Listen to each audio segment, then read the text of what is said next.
let me know when you get them. What shoot? Light them all up. 002 traffic 260. Come on, fire. Hey, Roger. Keep shoot. Keep shoot. Bushmaster 2-6. Bushmaster 2-6. Those dead bastards. Nice. 2-6, Crazy Horse 1-8.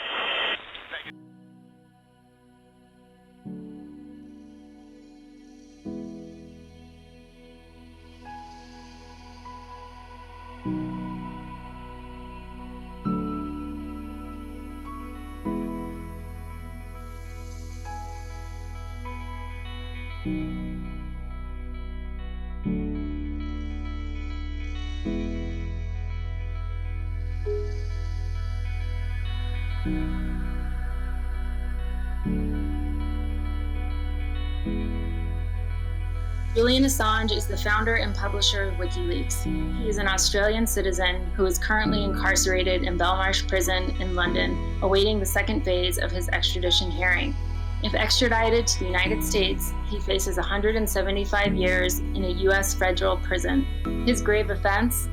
In 2010, WikiLeaks released nearly 470,000 documents revealing U.S. war crimes in Iraq and Afghanistan, the torture program at Guantanamo Bay, and the damaging nature of U.S. relationships with international allies. I mean, for you to receive that volume of documentation suggests that there must be something of a rebellion going on within the system. Yes, I mean, it's the one hopeful thing is in fact there are good people in the US military, and some of those people have had enough. It's sort of another way of being a conscientious objector, and in fact arguably a far more powerful way of objecting to the war. Julian Assange is facing 18 charges, 17 of which are filed under the Espionage Act. 1 count of conspiracy to receive national defense information, 7 counts of obtaining national defense information, 9 counts of disclosure of national defense information, and 1 count of conspiracy to commit computer intrusion. But who is Julian Assange? And how did we reach the point where a multi-award-winning journalist is charged with 18 different felonies?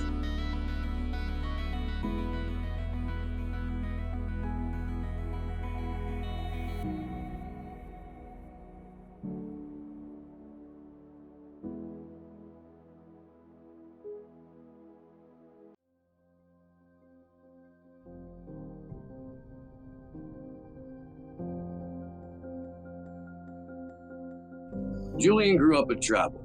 His parents were both in the theater, which led them to move frequently and attend multiple schools throughout his childhood. He remarks on this era as one out of Tom Sawyer, riding horses, exploring caves, fishing, diving, and riding his motorcycle.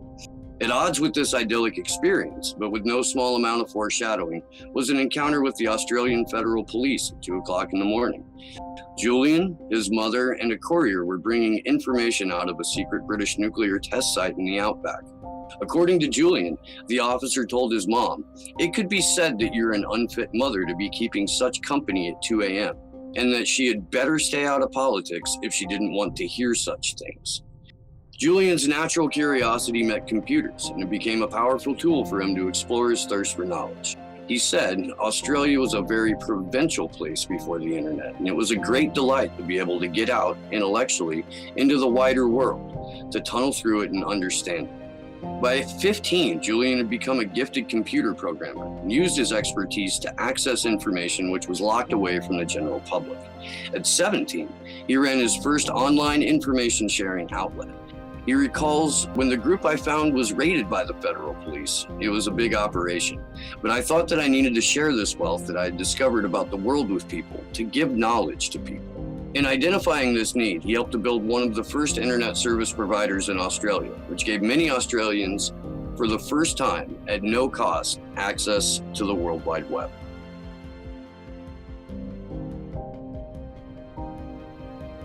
Throughout his life, Julian has sought to protect the vulnerable, to right wrongs committed against them and expose the crimes of the powerful at the expense of the powerless. It has been revealed in a Melbourne court that WikiLeaks founder Julian Assange once helped Victoria Police in 2 investigations into child pornography. He provided expert technical advice and support to assist in the prosecution of people suspected of involvement in pornography offenses on the internet. In 1993, when Mr. Assange was in his early 20s, he provided assistance to investigators from the Victoria Police Child Exploitation Unit. Mr. Assange's participation was concluded in the mid-90s. He's not aware of the ultimate outcomes of the operations, but he understands that his technical expertise was of value to the investigations.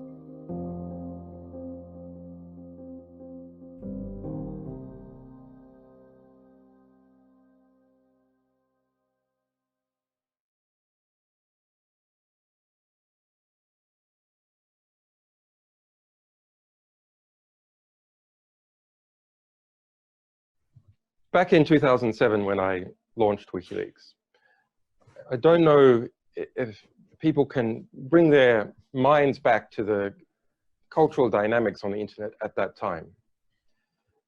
It was, in some sense, far more controlling space than it is now. In other senses, far more open, because there weren't, the big players didn't dominate it as much as they do now. But the fight as to whether a WikiLeaks was culturally acceptable hadn't been had yet. And through succeeding in that fight and defending the organization, we became, in a very unusual way, part of the status quo. Not of the status quo of establishments, obviously. Many establishments are opposed to us because we publish secrets, and all establishments are in some sense hypocritical and rely on keeping a different interior world to an exterior presentation. But WikiLeaks became a culturally established, such that there would be a tremor sent through the broader internet culture, which is now the broader Western culture, if WikiLeaks were to disappear. And that's a very difficult role to be in. What would it mean? It would mean that essentially the envelope for publishers and freedom of speech and the rights of citizens versus institutions and establishments would suddenly contract. So I personally and WikiLeaks are partly in the business of keeping the envelope wide, being that avant-garde where we're constantly crashing up against icebergs, constantly, trying to smash through the ice, or at the very least maintain position, so that behind us there is a widened cultural space for liberty, broadly speaking. WikiLeaks has published over 10 million documents and accompanying analyses over its 14-year history without issuing a single retraction. WikiLeaks alone enjoys 100% accuracy as a news outlet. In 2007, WikiLeaks showed us inside Guantanamo Bay by publishing the manuals and standard operating procedures used to hide prisoners from the Red Cross, as well as PR guides used to eliminate certain words like suicide, or to rename a hunger strike as voluntary fasting. 500,000 documents make up the Iraq and Afghanistan war logs, the most detailed description of war to have ever been published. Each attack and death is listed, including 15,000 kills that had been kept secret from the public. When European oil company Trafigura dumped illegal toxic chemicals in the Ivory Coast, it convinced a British court to gag the BBC and The Guardian. WikiLeaks published the gag documents breaking the censorship ban. In 2010, WikiLeaks revealed how a US Apache helicopter killed 18 people, including 2 journalists and people in a van driving children to school. What shocked the world was the video game commentary of soldiers eager to kill. Look at that, right through the windshield. Oh yeah, look at those dead bastards. Nice. The children from the van were severely injured in the attack, Their father and the other adults in the van were killed. The United States strongly condemns the illegal disclosure of classified information. Later that year, WikiLeaks released over 250,000 secret US diplomatic cables about every country in the world. Cablegate exposed wrongdoing on every continent. WikiLeaks exposed the largest international agreements that the world has ever seen, the 3 big T's, which are being negotiated in secret.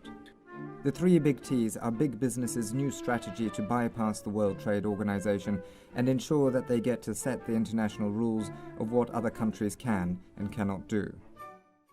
Today, WikiLeaks begins its release of emails documenting the private lives and private lies of private spies. WikiLeaks revealed the inner workings of private intelligence company Stratfor that provides advice to US government agencies, arms companies, and Dow Chemical, who hired Stratfor to spy on the victims of the largest chemical disaster in history caused by their plant in Bhopal, India. With the 2.3 million emails published in the Syria Files, including the emails of its head of state Bashar al-Assad, WikiLeaks revealed the true nature of the Syrian elite. The Syria Files also shed light on how Western companies profited from Syria by breaching sanctions. WikiLeaks revealed the US National Security Agency's spying on world leaders, including Chancellor Angela Merkel of Germany and the UN Secretary-General Ban Ki-moon, the last 3 French presidents, and President Berlusconi of Italy. Finally, coming in at number 10 are the emails of the US Democratic National Committee, which showed how the DNC undemocratically and illicitly stacked the deck against Bernie Sanders. As a result of those leaks, the DNC's 5 top heads rolled. Action for Assange is a decentralized network of activists raising awareness about the ongoing torture and persecution of Julian Assange and the disintegration of free speech. To learn more about us, find us on social media or go to www.action4assange.com. You can also watch our twice weekly online vigils on streaming platforms everywhere.